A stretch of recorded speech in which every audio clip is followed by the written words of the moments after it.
রাশিয়ায় কঠোর হচ্ছে ইন্টারনেট নিয়ন্ত্রণ। টেলিগ্রাম, হোয়াটসঅ্যাপ সহ জনপ্রিয় মেসেজিং অ্যাপে বিধিনিষেধের প্রভাব এবার পড়েছে ব্যবসায়। ছোট উদ্যোক্তারা বলছেন, অর্ডার নেওয়া থেকে গ্রাহকদের সঙ্গে যোগাযোগ সব ক্ষেত্রেই বাড়ছে জটিলতা। ডিজিটাল প্ল্যাটফর্ম নির্ভর ব্যবসায় কমছে গতি, ফলে বাড়ছে ক্ষতির আশঙ্কা। ডিজিটাল যুগে ছোট ব্যবসার বড় ভরসা এখন অনলাইন প্ল্যাটফর্ম। কিন্তু রাশিয়ার সেই ডিজিটাল যোগাযোগ ব্যবস্থায় ধীরে ধীরে হয়ে উঠেছে অনিশ্চিত। একের পর এক নিষেধাজ্ঞা আর ইন্টারনেট নিয়ন্ত্রণে বাধাগ্রস্ত হচ্ছে কার্যক্রম। দেশটির বিভিন্ন ব্র্যান্ডের সাথে গ্রাহকের যোগাযোগ মূলত সামাজিক যোগাযোগ মাধ্যম নিয়ন্ত্রিত।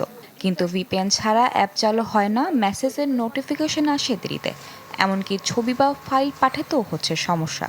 ফলে অর্ডার নেওয়া ও ডেলিভারি কার্যক্রমে বেড়েছে জটিলতা। টেলিগ্রাম নিষিদ্ধ হওয়ায় নতুন অনুরোধগুলো নজরে রাখা কঠিন হয়ে গেছে। ভিপিএন চালু থাকলে অন্য কিছু অ্যাপ ঠিকমতো কাজ করে না, অথচ টেলিগ্রাম ব্যবহার করতে ভিপিএন দরকার। ফলে যোগাযোগে দেরি হচ্ছে। 2022 সালে ইনস্টাগ্রাম এবং এবছরের ফেব্রুয়ারিতে হোয়াটসঅ্যাপ বন্ধ করে রাশিয়া।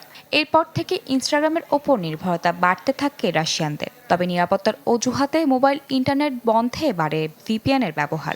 ঈদ আসবে, সাথে ক্যাশব্যাকও আসবে। নিজের বা প্রিয়জনের জন্য কেনাকাটায় এবারও নগদ পেমেন্টে পাচ্ছেন দারুণ ক্যাশব্যাক। তাই যাই কিনুন, পেমেন্ট করুন নগদে।